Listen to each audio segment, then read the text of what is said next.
Do you find it difficult to understand native English speakers?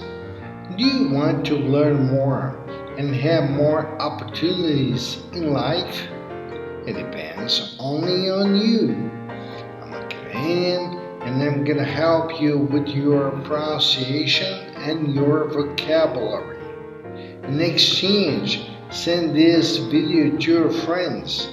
This will help them and will help you to spread the word.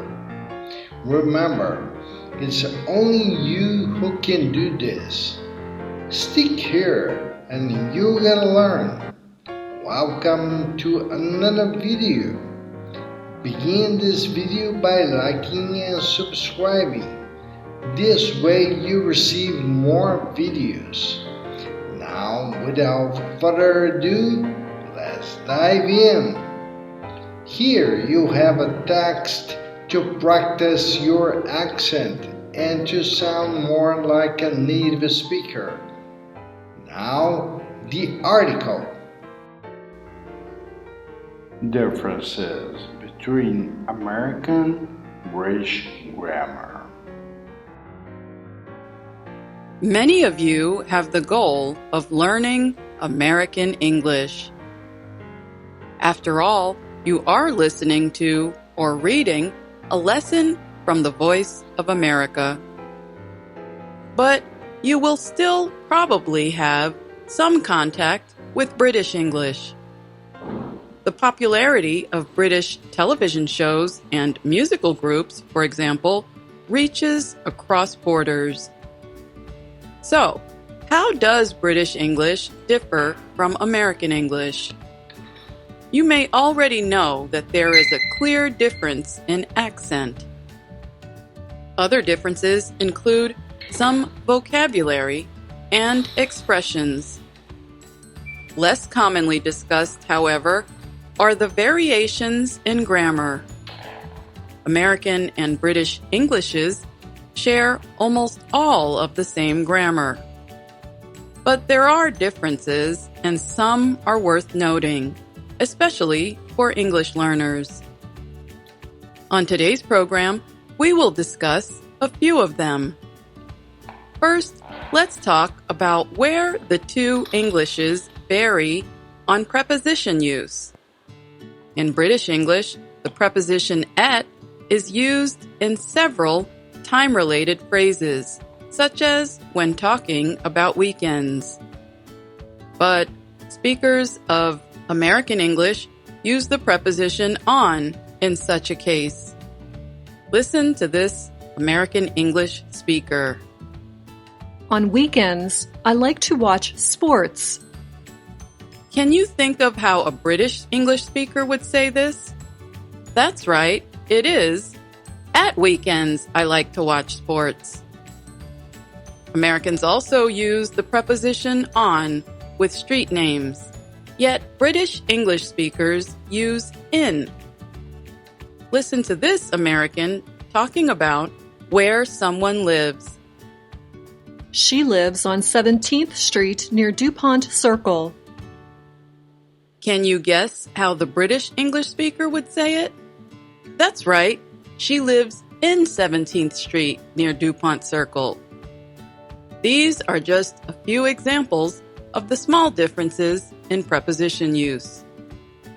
Now, let's move on to verb tenses. American and British English speakers use the present perfect verb tense in similar ways. But Americans use it in fewer situations. In many other situations, we use the simple past instead.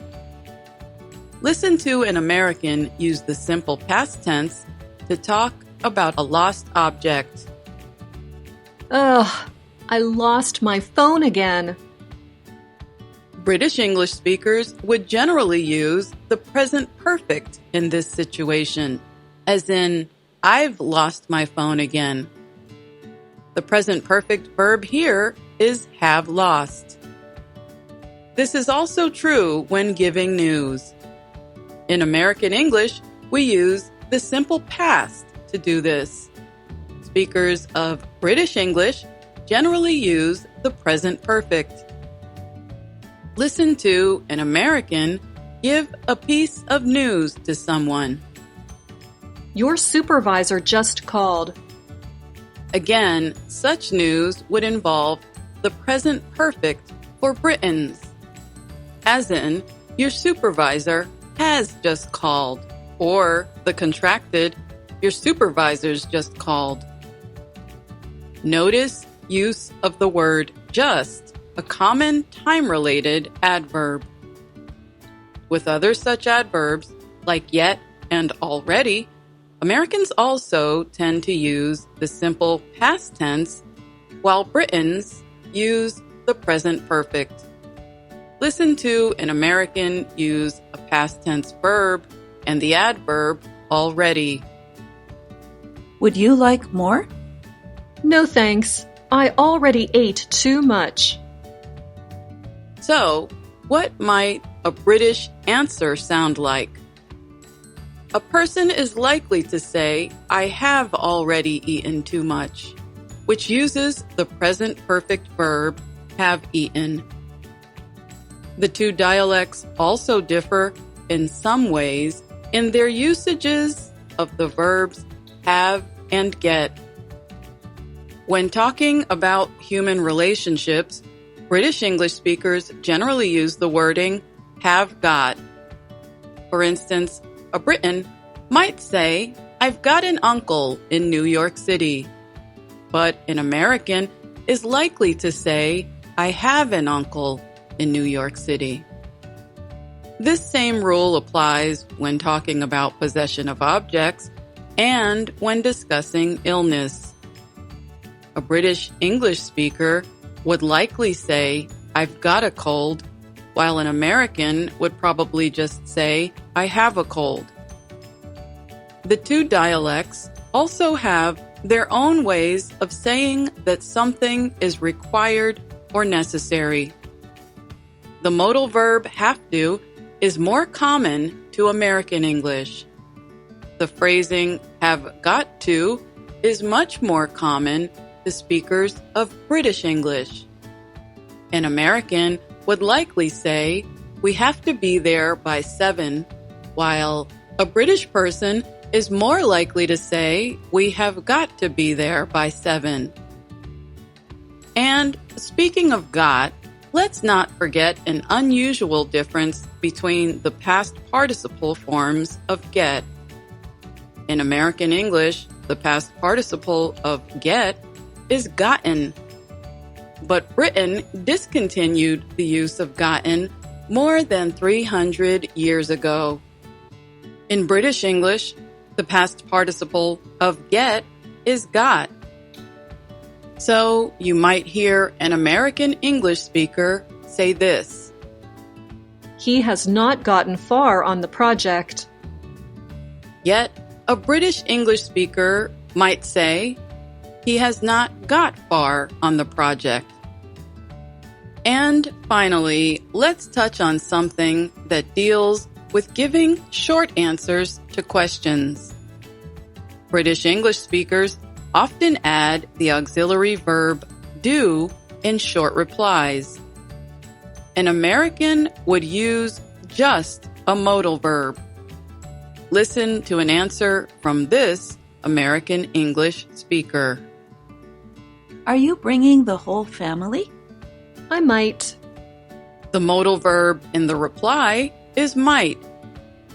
Yet, speakers of British English would generally use both a modal and the auxiliary do, as in the reply, I might do. So, what can you do with this information?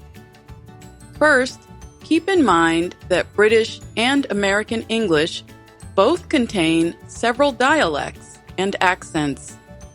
However, generally speaking, they are each still identifiably American or British. The next time you come into contact with British English, make a mental note when you hear or see the differences you learned about today. Then ask yourself, How would an American say this? It could be a fun exercise and may help you pay closer attention to American English grammar. I'm Alice Bryant. Remember to go to the description. You have links to Canadian companies searching for employees outside of Canada. Now, the difficult words. Accent. Now, a way of pronouncing words that occurs among the people in a particular region or country. Vocabulary.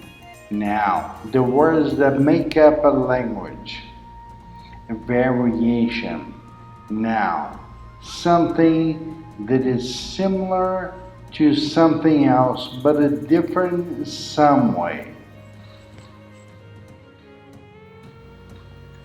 Phrase. Now, a group of two or more words that express a single idea but not usually form a complete sentence. Guess.